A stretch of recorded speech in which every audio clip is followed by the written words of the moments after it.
ನಟ Darshan versus Sudeep fans ಸಮರ ಜೋರಾಗ್ತಿದೆ.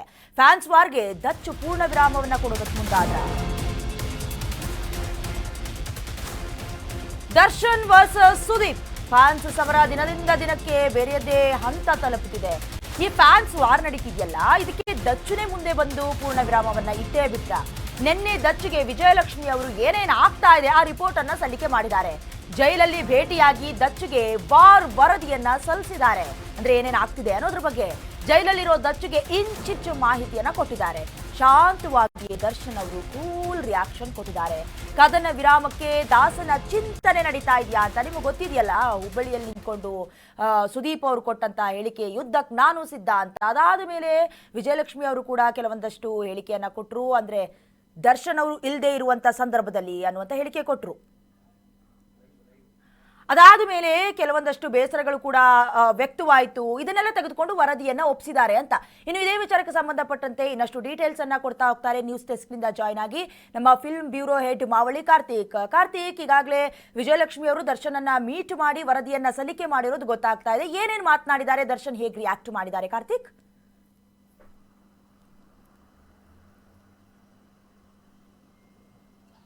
Diana, ನಿನ್ನೆ ಅಷ್ಟೇ ವಿಜಯಲಕ್ಷ್ಮಿ ಅವರು ಮತ್ತು ದಿನಕರ್ ತೂಗುದೀಪ್ ಅವರು ಪರಪ್ಪನ ಅಗ್ರಹಾರಕ್ಕೆ ಹೋಗಿ ದರ್ಶನ್ ಅವರನ್ನು ಮೀಟ್ ಮಾಡ್ತಾರೆ. ಅಲ್ಲಿ ಅರ್ಧ ಗಂಟೆಗೂ ಹೆಚ್ಚು ಕಾಲ ಅವರಿಬ್ಬರ ಮಧ್ಯೆ ಒಂದು ಚರ್ಚೆ ಉಂಟಾಗುತ್ತೆ. ಏನಂದರೆ ಇಂಡಸ್ಟ್ರಿಯಲ್ಲಿ ಈಗ ನಡೀತಾ ಇರುವಂಥ ಬೆಳವಣಿಗೆಗಳು ಮತ್ತು ಫ್ಯಾನ್ ವಾರ್ ಬಗ್ಗೆ ವಿಜಯಲಕ್ಷ್ಮಿಯವರು ಪಿನ್ ಟು ಪಿನ್ ಮಾಹಿತಿಯನ್ನು ಕೊಟ್ಟಿದ್ದಾರೆ ಅಂತ ಹೇಳಲಾಗ್ತಾ ಇದೆ.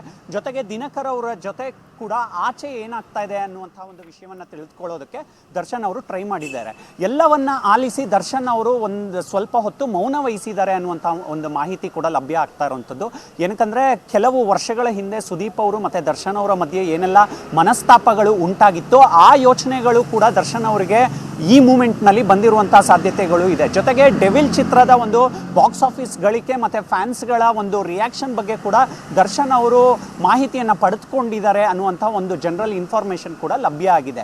ಏನಕ್ಕಂದರೆ ಈಗ ಡೆವಿಲ್ ಚಿತ್ರ ಬಂದ ಆದಮೇಲೆ ಒಂದಷ್ಟು ಫ್ಯಾನ್ ವಾರ್ಗಳು ನಮ್ಮ ಇಂಡಸ್ಟ್ರಿಯಲ್ಲಿ ಶುರುವಾಗಿತ್ತು. ಈಗ 25ನೇ ತಾರೀಕು ಮಾರ್ಕ್ ಸಿನಿಮಾ ಮತ್ತು 45 ಚಿತ್ರಗಳು ಬಾಕ್ಸ್ ಆಫೀಸ್ನಲ್ಲಿ ಕ್ಲಾಶ್ ಆಗ್ತಾ ಇದೆ. ಅದ್ರ ಬಗ್ಗೆ ಕೂಡ ದರ್ಶನ್ ಅವರು ಒಂದಷ್ಟು ಡಿಸ್ಕಷನ್ಗಳನ್ನು ಮಾಡಿದ್ದಾರೆ ಅಂತ ಹೇಳಲಾಗ್ತಾ ಇದೆ. ಏನಕ್ಕಂದರೆ ಈಗ ಎರಡೆರಡು ಸ್ಟಾರ್ ಸಿನಿಮಾಗಳು ಒಟ್ಟಿಗೆ ಬರುವಂತಹ ಸಂದರ್ಭದಲ್ಲಿ ಸ್ಟಾರ್ ವಾರು ಫ್ಯಾನ್ ವಾರ್ಗಳು ಕ್ರಿಯೇಟ್ ಆಗೋದು ಸಹಜವಾಗಿರುತ್ತೆ. ಹಾಗಾಗಿ ಎಲ್ಲ ಒಂದು ಕಡೆ ಈಗ ದರ್ಶನ್ ಅವರು ಈ ಫ್ಯಾನ್ ವಾರ್ಗಳು ಬೇಡ ಅನ್ನುವಂಥ ಒಂದು ಅಭಿಪ್ರಾಯವನ್ನು ಅಲ್ಲಿ ವ್ಯಕ್ತಪಡಿಸೋದಕ್ಕೆ ಮುಂದಾಗಿದ್ದಾರಾ ಅನ್ನುವಂಥ ಒಂದು ಪ್ರಶ್ನೆ ಕೂಡ ಕಾಡ್ತಾ ಇರುವಂಥದ್ದು.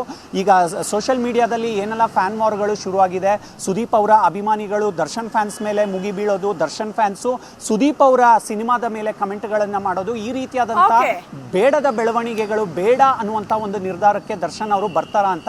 ಏನಕಂದರೆ ಮೊನ್ನೆ ಅಷ್ಟೇ ಸುದ್ದಿಗೋಷ್ಠಿಯಲ್ಲಿ ಸುದೀಪ್ ಅವರು ಮಾತನಾಡುವಾಗ ಹೇಳ್ತಾ ಇದ್ರು, ಈ ಫ್ಯಾನ್ ವಾರ್ ಬಗ್ಗೆ ನಮಗೆ ಯಾವುದೇ ಕಂಟ್ರೋಲ್ ಇರೋದಿಲ್ಲ. ಏನಕಂದರೆ ನಾನು ಒಂದು ಜಾಗದಲ್ಲಿ ಇರ್ತೀನಿ, ಬೇರೆ ಬೇರೆ ಜಾಗಗಳಿಗೆ ಹೋಗಿ ನನಗೆ ಫ್ಯಾನ್ಸ್ಗಳಿಗೆ ನಾನು ನೇರವಾಗಿ ಯಾವುದೇ ಒಂದು ಇನ್ಸ್ಟ್ರಕ್ಷನ್ಸ್ನ ಕೊಡೋದಕ್ಕೆ ಸಾಧ್ಯ ಇಲ್ಲ ಅಂತ. ಹಾಗಾಗಿ ದರ್ಶನ್ ಅವರ ಮಾತನ್ನ ಫ್ಯಾನ್ಸ್ಗಳು ಶಿರಸಾವಹಿಸಿ ಪಾಲಿಸ್ತಾರೆ, ಅವರ ಮಾತುಗಳಿಗೆ ಬೆಲೆ ಕೊಡ್ತಾರೆ ಅನ್ನುವಂಥ ಒಂದು ವಿಚಾರ.